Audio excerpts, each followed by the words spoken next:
जब भी आप कभी किसी को फ़ोन करते हैं तो आपको एक कॉलर ट्यून सुनाई देता है। एक राष्ट्रीय हेल्पलाइन नंबर जिसके माध्यम से ये वो ब्रह्मास्त्र है। वहीं जो है लगातार जो साइबर फ्रॉड बढ़ते जा रहे हैं सर, ये वजह क्या है? फिर ये कैसे पता चलता होगा कि उनके सारे डेटा उनके पास हो जाते हैं? बट उसमें भी आपके काफ़ी डिटेल्स डेटा होते हैं। सर आप काफ़ी लंबे समय से जो है इस फील्ड में काम कर रहे हैं साइबर के लिए। अब तक जो है किस किस प्रकार की जो है परेशानियाँ आई हैं, किस किस प्रकार के जो है केस दर्ज हुए हैं साइबर को लेकर, साइबर फ्रॉड को लेकर? साइबर अपराध जो है वो ट्रेंड के अनुसार चलने वाला अपराध है। ये इसको जो आप बात कर रहे हैं ये एक प्रकार इसको सेक्सटॉर्शन कहते हैं। सेक्सटॉर्शन और हनी ट्रैप। देखिए दुर्ग पुलिस जो है हम अपने जो हमारे आईजीपी महोदय हैं उनके गाइडेंस में एक साइबर प्रहरी मिशन को चला रहे हैं और इस मिशन का उद्देश्य जो है ज़्यादा से ज़्यादा लोगों तक पहुंचना और उन तक साइबर अवेयरनेस पहुंचाना। जब भी आप कभी किसी को फ़ोन करते हैं तो आपको एक कॉलर ट्यून सुनाई देता है जिससे आप परेशान हो जाते हैं, फिर से फ़ोन काटते हैं, वापस फ़ोन लगाते हैं, पर ये नहीं समझ पाते कि वो कॉलर ट्यून सुनना आपको कितना ज़रूरी है। इन दिनों लगातार हो रहा है साइबर फ्रॉड को लेकर सरकार जो है लगातार लोगों को जागरूक कर रही है कि आप जो है किसी अननोन कॉल को मत उठाएं, अननोन वीडियोस कॉल जो होते हैं वो ना उठाएं, क्योंकि ये एक कॉल के पीछे आपको कई बड़े परेशानियों का सामना हो सकता है। इस बात को लेकर, इस चीज़ को लेकर आज हम बात करेंगे। हमारे साथ जो है दुर्ग पुलिस के साइबर एक्सपर्ट डॉक्टर संकल्प राय सर हमारे साथ मौजूद हैं। हम इनसे बात करेंगे कि किस प्रकार से जो है साइबर फ्रॉड से बच सकते हैं, किस प्रकार से जो लगातार जो है डिजिटल के दौर में जो है इस प्रकार से घटनाएं हो रही है उससे हम किस प्रकार से बच सकते हैं। हमारा जो है पैसा जो है एक कॉल में कभी भी बैंक अकाउंट खाली हो जाते हैं। इन चीज़ों को लेकर सारा कुछ बात करने के लिए, आपको बताने के लिए कि किस प्रकार से आप जो है अपने आप को सतर्क रख सकते हैं, इस सारा चीज़ को बात करने के लिए आज हमारे साथ जो है डॉक्टर संकल्प राय सर हमारे साथ मौजूद है। सर बहुत बहुत स्वागत है आपका। Thank you so much.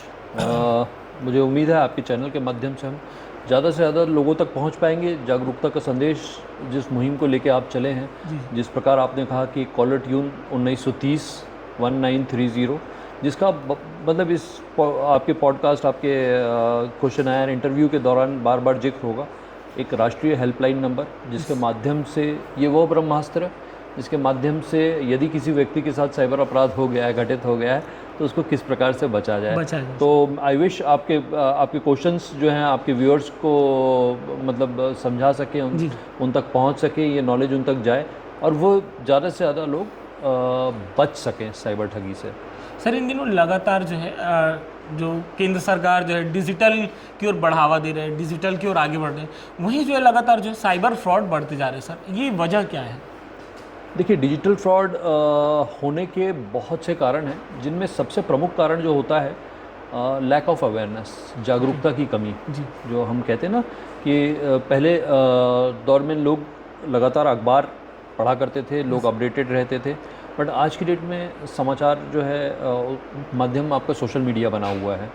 Social media की जो खबरें हैं वो पुख्ता हैं या नहीं हैं उसकी तस्दीक कभी भी नहीं की जा सकती और उस न्यूज़ को ही समझकर लोग आगे बढ़ जाते हैं। और जब तक आपके पास सफिशिएंट इंफॉर्मेशन नहीं होगी तो आप फ्रॉड का शिकार बने रहेंगे। इसी प्रकार फ्रॉडस्टर्स जो होते हैं वो आपकी साइकोलॉजी का फ़ायदा उठाते हैं। एक अर्जेंसी क्रिएट की जाती है, आपको बताया जाता है कि आपका फ़लाना रिश्तेदार जो है वो एडमिट है या उसके साथ दुर्घटना हो गई है, तत्काल पैसे आप मेरे अकाउंट में भेज दीजिए। तो ये एक उदाहरण दे रहा हूँ मैं आपको। अर्जेंसी क्रिएट कर दी जाती है और लोगों को ठग दिया जाता है। इसी प्रकार अनेक ऐसे प्रलोभन देकर लोगों को बुद्धू बनाया जाता है कि रातों रात आपका पैसा है जो है दुगना तिगुना या कई गुना कर देने का जो लालच है वो दिया जाता है। और डर, जैसे मैंने बताया आपको कि एक डर, साइकोलॉजिकल फियर क्रिएट कर दिया जाता है अपराधियों द्वारा और उस डर के चलते लोग जो हैं पैसे रिमिट कर देते हैं। सर ये कैसे पता चलता होगा कि उनके सारे डेटा उनके पास हो जाते हैं? कभी भी आप देखेंगे कि उनको बैंक डिटेल बता दिए जाते हैं, उनके नंबर बता दिए जाते हैं, तो ये चीज़ें कैसे वहाँ तक पहुँच पाती है?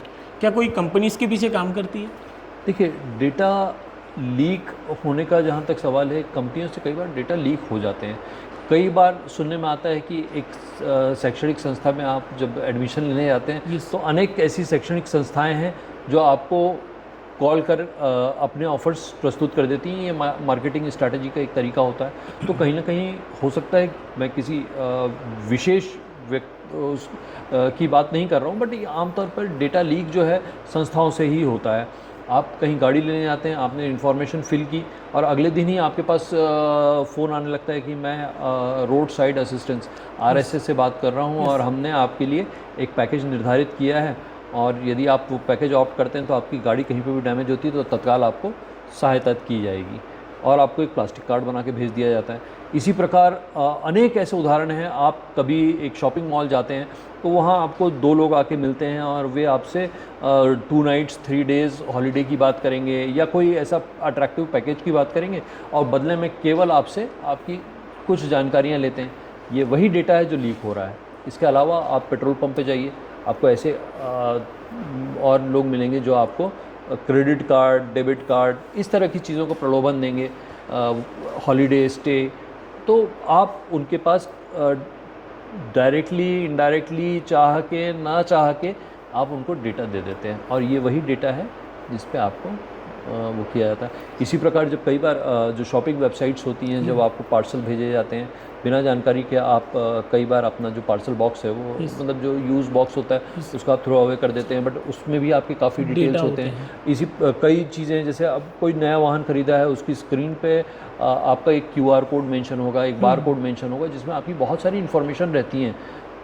ठग उसी इन्फॉर्मेशन का वेट करते रहते हैं, उसको स्कैन करते हैं और उससे आपकी जानकारियाँ जो है वो निकाल लेते हैं। सर, आप काफ़ी लंबे समय से जो है इस फील्ड में काम कर रहे हैं साइबर के लिए। अब तक जो है किस किस प्रकार की जो है परेशानियाँ आई हैं, किस किस प्रकार के जो है केस दर्ज हुए हैं साइबर को लेकर, साइबर फ्रॉड को लेकर? देखिए, साइबर अपराध जो है वो ट्रेंड के अनुसार चलने वाला अपराध है। एक समय था जब हम लोग बात किया करते थे कि टावर लगाने के नाम पे फ्रॉड हो जाता था लोगों के साथ। अब तो खैर टावर लगाने के नाम पे वो मिनिमम है, वो देहात वगैरह में कभी कोई सुन लिया तो सुन लिया, अदरवाइज़ अब देहात में भी वो फ्रॉड नहीं हो रहा है। अब जो समय है वो आर्टिफिशियल इंटेलिजेंस का है। यहाँ लोग वॉइस क्लोनिंग करके, आपकी इमेज मॉर्फ करके, आपको डिजिटली अरेस्ट करके, एक माहौल बना के वो आपकी साइकोलॉजी से खेल रहे हैं। तो साइबर क्राइम जो है वो ट्रेंड के अनुसार काम करता है, टेक्नोलॉजी के अनुसार काम करता है। अपराधी भी उतना ही उसी गति से आगे बढ़ रहा है जिस गति से समाज देश बढ़ रहा है। हाँ। लगातार जो है साइबर फ्रॉड, डिजिटल अरेस्ट जैसे एक बड़ी चीज़ें सामने आई है कि इस प्रकार से क्या कुछ केस होते हैं? नहीं, डेफिनेटली हम लोग वो लोग हैं जिन्होंने बहुत से डिजिटल केस को विटनेस किया है। कईयों बार लोगों को मेंटली हरास कर दिया जाता है। मुझे ध्यान है वो घटना कि एक संस्थान, एजुकेशनल इंस्टीट्यूट के एक वरिष्ठ प्रोफेसर जो कि कंप्यूटर साइंस विभाग से ही थे, उनके पास एक अचानक फ़ोन कॉल आता है कि आपने जो रिसर्च के लिए पार्सल मंगाया था उसमें कुछ गलत सामग्री मिल गई है, जिसके लिए पहले उनको कस्टम विभाग बन के बात की गई, फिर बाद में उनको फलानी क्राइम ब्रांच का होना बताया गया और एक वरिष्ठ अधिकारी जैसा एक व्यक्ति आपको दिखाया जाता है जो कि बहुत कुछ डेकोरेटेड यूनिफॉर्म में होते हैं और वो आपको इंट्रोगेट करते हैं, आपसे कहते हैं कि आप स्काइप या व्हाट्सएप वीडियो कॉल के माध्यम से आप सामने आएँ और आपको डिजिटली अरेस्ट किया जा रहा है और अनेक आपके ऊपर आरोप लगाए जाते हैं और आपको हरास किया जाता है और तब तक हरास किया जाता है जब तक आपसे कोई उगाही ना कर ली जाए, आपसे कोई पैसा निकलवा ना लिया जाए। डायरेक्टली कभी प्रलोभन देके, डर दिखा करके या धमका करके कि आपके खिलाफ वारंट है या आपको इस अकाउंट में इतने पैसे जमा करने होंगे, आपको इतने की ही परमिशन है। तो लोग अनअवेयरनेस जो होती है, जागरूकता की, अगेन शैक्षणिक जागरूकता की जो कमी होती है, साइबर जागरूकता की जो कमी होती है, उस वजह से ऐसे डर में, ऐसे लालच में, ऐसे उसमें प्रलोभन में आ जाते हैं और अपनी बात जानकारियां दे देते हैं और उनकी बातों में फंस जाते हैं। सर, साइबर अरेस्ट जैसे ऐसा कुछ प्रावधान किया गया? नहीं, भारतीय कानून में कहीं पे भी डिजिटल अरेस्ट जैसा कोई प्रावधान नहीं है। ये मेरे ही द्वारा नहीं, लाखों केंद्र सरकार द्वारा, अन्य एजेंसियों द्वारा, अन्य पैरेलल स्टेट फोर्सेस के अधिकारियों द्वारा, हमारे वरिष्ठ अधिकारियों द्वारा बार बार समय पर अखबार के माध्यम से, सोशल मीडिया के माध्यम से, न्यूज़पेपर और अनेक ऐसे प्रेस मीडिया के माध्यम से बार बार लोगों को सूचित किया जाता है कि डिजिटल अरेस्ट जैसा कोई प्रावधान जो है देश में कानूनी पुस्तक में नहीं है। सर अब तक जो है कितने रास्तों को अपनाया जा चुका है लोगों को फ्रॉड ठगी का शिकार के लिए? अब तक ऐसा कुछ लिस्ट होंगे कि सबसे ज़्यादा जो है इस चीज़ में लोग फंसे हुए हैं करके? नहीं, देखिए लिस्ट तो बहुत लंबी है, पर जो मेन ट्रेंडिंग क्राइम होते हैं, जैसे चलिए समझ लेते हैं QR कोड स्कैम, जो हम आमतौर पे समझते हैं। एक उदाहरण के लिए कि आपके यहाँ एक कोई धार्मिक आयोजन किया जा रहा है और उसके नाम पे पूरे सड़क पे आपके एक QR कोड लगा दिया गया है और दान के नाम से आपसे पैसे भी मांगे जा रहे हैं। और कितना ख़तरनाक हो सकता है उस QR कोड को रिप्लेस करके कोई यदि दूसरा QR कोड लगा दे और बिना जांचे परखे यदि व्यक्ति उसमें पैसे डाल दे रहा है ना। और इसी प्रकार अन्य फ्रॉड्स हैं, अनजान लिंक कई बार आपको अनेक, चाहे वो व्हाट्सएप हो, चाहे अन्य टेक्स्ट मैसेज का माध्यम हो, या आपको रिमोट लॉगिन करा के कोई आपको वो लिंक एक्टिवेट करा दी जाए और आपका की लॉगर्स और आपके फ़ोन को नियंत्रित करके आपके सारी गोपनीय जानकारियाँ ले लिया जाए और बाद में आपको एक बड़ा वित्तीय नुकसान पहुंचा दिया जाए। ऐसे ढेर सारे ऐसे उदाहरण हैं। लोन के नाम पे अक्सर फ्रॉड हो जाते हैं लोगों के साथ, पार्सल्स के नाम पे फ्रॉड हो जाते हैं, और अनेक तरीके हैं। लोगों को रकम दुगना तिगुना करने का जो लालच दिया जाता है। वर्क फ्रॉम होम के नाम पे कई बार फ्रॉड्स हो रहे हैं स्टूडेंट्स और इनके साथ, कि आपको एक अपॉर्चुनिटी है कि आप कम समय में ज़्यादा पैसा कमा सकते हैं। तो ऐसे बहुत सारी बिना तस्दीक के, बिना वेरिफिकेशन के, बिना ऑर्गेनाइजेशन को जाने, इवन अभी जैसे शॉपिंग फेस्टिवल वगैरह चलता है तो ट्रेंड चेंज हो जाता है। उस समय पे आपके ये जो आपको अलग अलग सोशल मीडिया के माध्यम से लिंक प्रोवाइड कर दी जाएंगे, अनेक ऐसे विज्ञापन दिए जाएंगे जहां जो प्रोडक्ट की एक्चुअल कीमत होती है उससे वास्तविक कीमत से बहुत कम कीमत पे आपको प्रोडक्ट देने का वादा किया जाता है, दिखाया जाता है उस प्रोडक्ट को।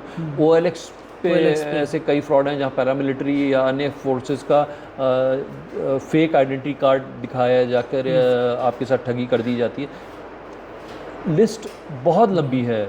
सर जब से आप इसमें काम कर रहे हैं, दुर्ग जिले में सबसे बड़ा जो है साइबर फ्रॉड कौन सा हुआ है? देखिए, हर साइबर फ्रॉड जो है अपने आप में एक लेसन रहा है मेरे लिए, और छोटा या बड़ा इसको कैसे तय करते हैं मुझे नहीं मालूम। मेरे लिए हर साइबर फ्रॉड जो है और जो प्रार्थी है वो उसकी प्रायोरिटी जो होती है सबसे हाई होती है। कई लोगों का मानना होता है, कई लोग जैसे लोगों का आमतौर पे ये मानते हैं कि जिसके पास पैसा वही ठगा जा रहा है। एक बहुत बड़ी समाज की वहम है, एक भावना है, एक सोच है जो एकदम गलत है। ऐसे अनेक उदाहरण है। एक आपको उदाहरण देता हूँ। एक बार की बात है, ये हमारे किसी सब डिवीज़न क्षेत्र में एक माली का काम करने वाला एक व्यक्ति है जो काम मांगने जाता है, और वो म्यूज़िक सुनने का चूँकि शौकीन रहता है, उसने म्यूज़िक एप्लीकेशन सब्सक्राइब कर रखा था। बाद में उसको पता चलता है कि उसके पैसे जो हैं वो समय समय पे कट रहे हैं, ऑल्दो उसने अनइंस्टॉल कर दिया था। तो यहाँ क्राइम नहीं हुआ था उसके साथ। क्राइम कब हुआ? जब उसने उसको अनसब्सक्राइब करने के लिए गूगल पे उनके कस्टमर केयर के नंबर को खोजा। तो जो फेक ऐड है, जो उसको सबसे पहले समझ में आता है, दिखता है, उसको वो कॉल करता है, उससे वो बात करता है, और बाकायदा कॉल सेंटर बन के बात की जाती है। रिमोट लॉगिन करा दिया जाता है उसके फ़ोन पे, और उसके जो जमा पूंजी रहती है, मेहनत की जो गाड़ी कमाई रहती है, वो ले ली जाती है।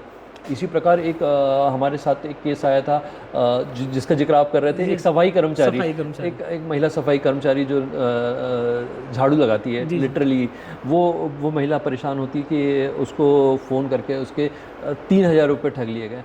तो बात यहाँ रकम की नहीं है, बात ये है कि उस 3,000 से उसका पूरा परिवार चलता है ना। तो हर केस की अपनी प्राथमिकताएं होती हैं। हर एक प्रार्थी जो है उसकी तकलीफ़ जो है सबसे बड़ी होती है, तो हम उसी चीज़ों पे काम करते हैं। सर इन सब चीज़ों से किस प्रकार से बच सकते हैं? जैसे बड़ी बड़ी ITs कंपनी होती है, उनको मेल के द्वारा जो है अटैक किया जाता है, किनको व्हाट्सअप कॉल के द्वारा अटैक किया जाता है। इन सब चीज़ों से बच कैसे सकते हैं? देखिए, जहाँ तक सवाल है बड़ी कंपनी, अवेयरनेस के अलावा और कुछ अवेयरनेस तो डेफिनेटली अवेयरनेस के अलावा, जैसे आप बात कर रहे हैं कि मेल के माध्यम से यदि कोई चीज़ आ रही है, तो सबसे पहले आपको देखना ये ज़रूरी है कि भाई आपका सिस्टम अपडेटेड है या नहीं, पहली चीज़। इसके बाद आपने प्रोटेक्शन के लिए क्या एंटीवायरस डाल रखा है, क्या आपका सिस्टम नेटवर्क सिक्योरिटी का पालन करता है, क्या आपके सॉफ्टवेयर जेन्युइन है। ये सब तमाम चीज़ें हैं जिसका आपको ध्यान रखना चाहिए। और ये प्रत्येक व्यक्ति को, क्योंकि आज की डेट में हार्डवेयर की कीमत नहीं है। व्यक्ति के पास हो सकता है उसकी क्षमता अनुसार वो डिवाइसेस लेता हो, बदल लेता हो, पर आपका सबसे ज़्यादा कीमती होता है डेटा। यदि आपका डेटा लॉस हो रहा है तो सबसे बड़ा आपका लॉस जो है वो आपके हार्डवेयर से ज़्यादा बड़ा लॉस है। सर ऐसे कई केसेस भी आए हैं जिसमें गलत तरीके से जो है उनको वीडियो कॉल करके धमकाया जाता था, तो ये चीज़ें भी क्या साइबर फ्रॉड पे आता है, डिजिटल पे? हाँ, डेफिनेटली। ये इसको जो आप बात कर रहे हैं ये एक प्रकार इसको सेक्सटॉर्शन कहते हैं। सेक्सटॉर्शन और हनी ट्रैप ये इस कैटेगरी के क्राइम है। होता इसमें यह है कि सोशल मीडिया के माध्यम से लोग इसमें आपस में दोस्ती करते हैं और डेफिनेटली अपोजिट सेक्स बन के लोगों को प्रभावित किया जाता है। आपसे आपका फ़ोन नंबर मांगा जाता है और आपको व्हाट्सएप पे एक अनजान नंबर द्वारा कॉल किया जाता है और आपको एक ऑब्सीन कंटेंट जो है आपके सामने परोस दिया जाता है और वहीं आपसे डिमांड की जाती है कि आप एक कॉम्प्रोमाइज़ पोजीशन में आ जाएं। जब आप उनकी बातें सुन लेते हैं, आप उनकी बातों को विश्वास कर लेते हैं और यदि आप कॉम्प्रोमाइज़ पोजीशन पे आ जाते हैं तो आपकी स्क्रीन रिकॉर्डिंग हो जाती है और फिर एक अंतहीन ब्लैकमेल का सिलसिला शुरू होता है जिसको हम एक्सटॉर्शन कहते हैं। तो चाहे वो हनी ट्रैप के रूप में हो, चाहे वो सेक्सटॉर्शन के रूप में हो, और ऐसे अनेक मतलब इसी से रिलेटेड हो जाता है वो एक मैट्रिमोनी फ्रॉड्स जो होते हैं या जो डेटिंग एप्लीकेशंस जो होती हैं यंगस्टर्स में बड़ी पॉपुलर होती हैं डेटिंग एप्लीकेशन। तो इसमें समस्या होती है कि मैक्सिमम प्रोफाइल्स जो होती हैं इनमें वो फेक होती हैं। वो आपसे बात करेंगे, आपसे रिश्ता कायम करेंगे और उसके बाद फिर जब कोई घटना हो जाएगी तो फिर एक एक्सटॉर्शन का सिलसिला शुरू हो जाता है। तो चाहे वो इमोशनल एक्सटॉर्शन हो, चाहे ये सेक्सुअल एक्सटॉर्शन आपको दिखा के ऑब्सीन कंटेंट दिखा के एक सेक्सुअल वो हो। जी, इन चीज़ों को किस प्रकार से बचा जा सकता है? कैसे दुर्ग पुलिस जो है काम कर रही है साइबर फ्रॉड से बचने के लिए? लोगों को किस प्रकार से सारी चीज़? देखिए, दुर्ग पुलिस जो है हम अपने जो हमारे आईजीपी महोदय हैं उनके गाइडेंस में एक साइबर प्रहरी मिशन को चला रहे हैं और इस मिशन का उद्देश्य जो है ज़्यादा से ज़्यादा लोगों तक पहुंचना और उन तक साइबर अवेयरनेस पहुंचाना। डेली जो ट्रेंडिंग क्राइम्स होते हैं उसके बारे में जानकारी जो है सोशल मीडिया के माध्यम से, एक हमारा व्हाट्सएप चैनल है, इसी प्रकार एक इंस्टाग्राम हैंडल है और तमाम हमारे जो सहकर्मी हैं उन सबको निर्देशित किया जाता है कि प्रत्येक व्यक्ति जो है अपने क्षेत्र के जो लोगों को वो ज़्यादा से ज़्यादा लोगों को व्हाट्सएप ग्रुप के माध्यम से जोड़े और जो हम डेली मैसेजेस जो भेजते हैं, आई होप शायद आप भी जुड़े हुए हैं साइबर प्रहरी मुहिम से, तो मेरा आपसे भी अनुरोध है कि जब भी आप ये पॉडकास्ट टेलीकास्ट करें तो ज़रूर साइबर प्रहरी का लिंक ज़रूर आवश्यक रूप से लोगों से शेयर करिएगा। साइबर प्रहरी इंस्टाग्राम पर भी अवेलेबल है और व्हाट्सएप चैनल जिसका लिंक आपको डिस्क्रिप्शन में दिया ही जाएगा। आप उसके माध्यम से साइबर प्रहरी का हिस्सा हो सकते हैं, जागरूक रह सकते हैं, समझदार रह सकते हैं। जो कहते हैं ना कि दिल से ज़्यादा बुद्धि की सुनना है ना, दिल लगाने से ज़्यादा बेहतर है दिमाग लगा लेना। तो आप बच जाते हैं खाली होने से। ऑफ कोर्स, बिल्कुल बिल्कुल बिल्कुल, ये एकदम स्पष्ट है कि आप यदि आप थोड़ा सा अलर्ट रहेंगे तो आप इस प्रकार के फ्रॉड से बचे रहेंगे। सर आखिरी 3 प्रश्न हैं। हाँ। सबसे पहले ये कि हम किस प्रकार से बचा जा सकते हैं इन चीज़ों को लेकर? अगर शॉर्ट फॉर्म में हम कहें तो एक लाइन में अगर बताएं कि हमको इस चीज़ों से बचना है तो हमको ये चीज़ों को संभाल के रखना होगा, तो क्या करना होगा? मैंने एक बच्चों से भी इस फार्मूला सुना हुआ है और मैं आप लोगों के माध्यम से ये फार्मूला जो है सभी लोगों को देना चाहूँगा कि कभी भी अगर आपके साथ कोई फ्रॉड हो रहा है तो आप एक चीज़ ध्यान रखें कि POLICE पुलिस जो है आपके लिए हमेशा खड़ी हुई है और पुलिस का फुल फॉर्म यदि आप याद रखते हैं तो आप बहुत हद तक साइबर फ्रॉड होने से बचे रहेंगे। साइबर फ्रॉड से बचने के लिए POLICE को याद रखना ज़रूरी है। अपना पासवर्ड हमेशा स्ट्रांग रखें, पासवर्ड को समय समय पर बदलते रहें। मुझे विश्वास है कि जो आपके व्यूअर्स हैं इनमें से मैक्सिमम लोगों ने पिछले 6 माह में अपने कोई भी ना अपने सोशल मीडिया के, ना अपने ईमेल खाते के, ना अपने बैंकिंग खातों के कभी पासवर्ड चेंज किए होंगे। तो मेरा सबसे पहले निवेदन है कि आप सर्वप्रथम अपने पासवर्ड जो है समय समय पर बदलाव करें और स्ट्रॉन्ग पासवर्ड रखें। स्ट्रॉन्ग पासवर्ड का नियम यह है कि उसमें मल्टी कैरेक्टर्स होने चाहिए, कैपिटल Special लेटर होने character चाहिए, use होने स्मॉल कैरेक्टर होने चाहिए, नंबर्स होने चाहिए और स्पेशल कैरेक्टर्स होने चाहिए। तो यदि आप पुलिस के पी से आप इस चीज़ को याद रखें। OTP CVV पिन कभी भी साझा ना करें।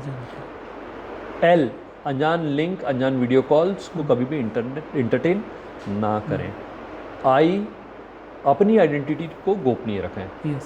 C अनजान व्यक्ति से चैटिंग ना करना है ना।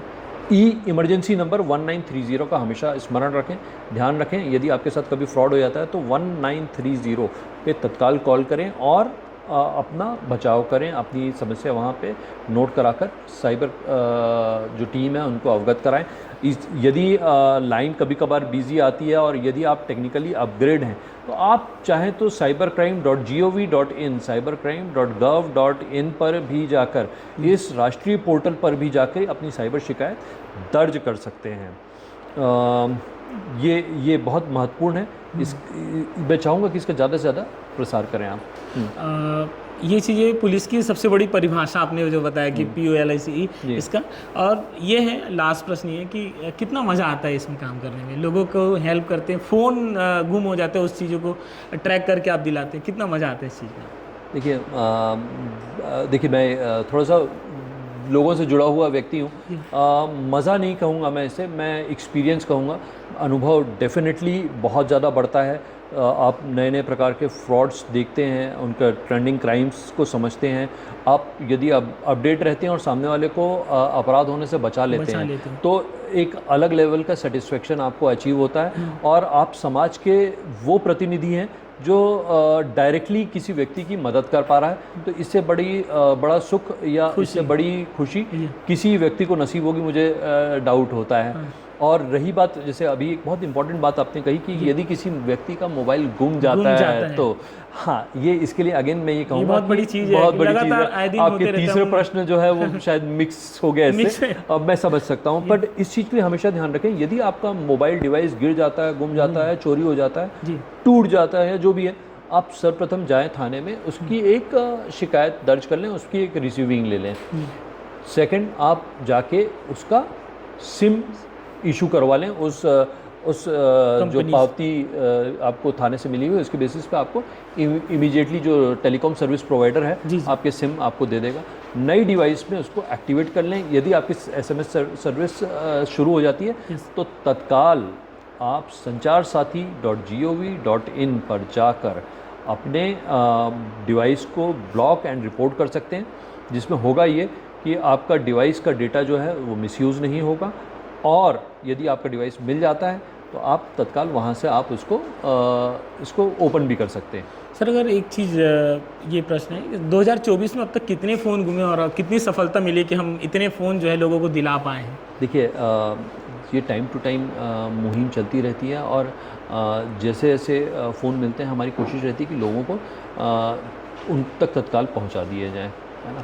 तो पर चोर भी स्मार्ट हैं। कई बार एक नई चीज़ सामने आती है कि डिवाइस जो है जब गुम हुआ उसकी स्क्रीन चोरों ने अलग भेज दी है, कैमरे अलग भेज दिए हैं या उसका कवर अलग भेज दिया है, तब फिर डिफ़िकल्ट हो जाता है कई बार ट्रैक कर पाना। वहाँ तक पहुँच पाती है दुर्ग पुलिस की टीम? नहीं, डेफिनेटली पहुँचती है। आप तो देखिए कई बार हमने कॉन्फ्रेंसेस के माध्यम से और लोगों को वितरित किए हैं फ़ोन।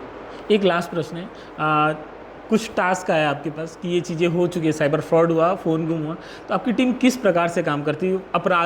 अपराधी तक पहुंचने में कैसे रास्ता चुनती है? देखिए, सबसे पहला अप्रोच तो ये होता है कि किसी भी तरह उसके जो वित्तीय खाते हैं उनको सीज़ किया जाए, सो दैट उसके खाते से जो बची हुई रकम है वो ना निकले। हमेशा हमारी प्रार्थियों से जो प्रार्थना रहती है वो ये रहती है कि आप साइबर क्राइम अगर समय पे रिपोर्ट करते हैं तो आपकी प्रोबेबिलिटी बहुत हाई हो जाती है आपको मिलने की, पैसा वापस होने की। तो जो गोल्डन आवर्स वाला जो रूल है उसका पालन प्रत्येक व्यक्ति ने करना चाहिए। अगर यदि आपके साथ कोई ठगी हो गई है तो इसकी चर्चा आपको घर पर अपने वरिष्ठों से, अपने कलीग से, जागरूक पत्रकारों से, आप जैसे पत्रकारों के माध्यम से, किसी एडवोकेट के माध्यम से, किसी पुलिस अधिकारी के माध्यम से चर्चा की जानी चाहिए और तत्काल इसकी रिपोर्टिंग होनी चाहिए। आपको कहीं जाने की ज़रूरत नहीं है। आप यदि 1930 पर कॉल कर लेते हैं, cybercrime.gov.in पर लॉगिन करके अपनी शिकायत दे देते हैं या अपने नज़दीकी पुलिस थाने में जाकर अपनी शिकायत रख देते हैं तो काफ़ी हद तक चांसेस हैं कि आपके जो पैसे हैं वो सुरक्षित रह जाते हैं, काफ़ी हद तक आपके पैसे वापस मिल जाते हैं। बहुत बढ़िया संवाद था जिसमें हम लोगों ने जाना कि इतने सारे फ्रॉड हो रहे हैं, उस चीज़ से हम कैसे बच सकते हैं। तो मुझे ऐसा लगता है कि ये वीडियो को देखकर जो है शिवनाथ संवाद के माध्यम से लोग जितने जुड़े हुए हैं वो सारे जागरूक होंगे और आने वाले समय में जो है इस चीज़ से बचेंगे। और मेरे ख्याल से लगता है कि पासवर्ड भी अपडेट कर ही लेंगे। डेफिनेटली मुझे भी पूरा विश्वास है कि जो लोग लगातार न्यूज़ देखते हैं, चाहे आपके चैनल के माध्यम से ही सही, जो अपडेट रहते हैं और ऑथेंटिक सोर्सेज को बिलीव करते हैं, तो डेफिनेटली उनके साथ ठगी होने के चांसेस जो है बहुत कम हो जाते हैं। मेरी शुभकामनाएं आपके साथ हैं। Thank you so much. Thank you. तो ये था डॉक्टर संकल्प राय सर थे, जिनके साथ हमने बात की है कि किस प्रकार से जो है साइबर फ्रॉड जो है इतने हो रहे हैं, उन चीज़ों से हम किस प्रकार से बच सकते हैं। आने वाले समय में हम कोई नए अच्छे मेहमान से मुलाकात करवाएंगे। मैं रवि प्रकाश, शिवनाथ संवाद के साथ आप बने रहिएगा। धन्यवाद।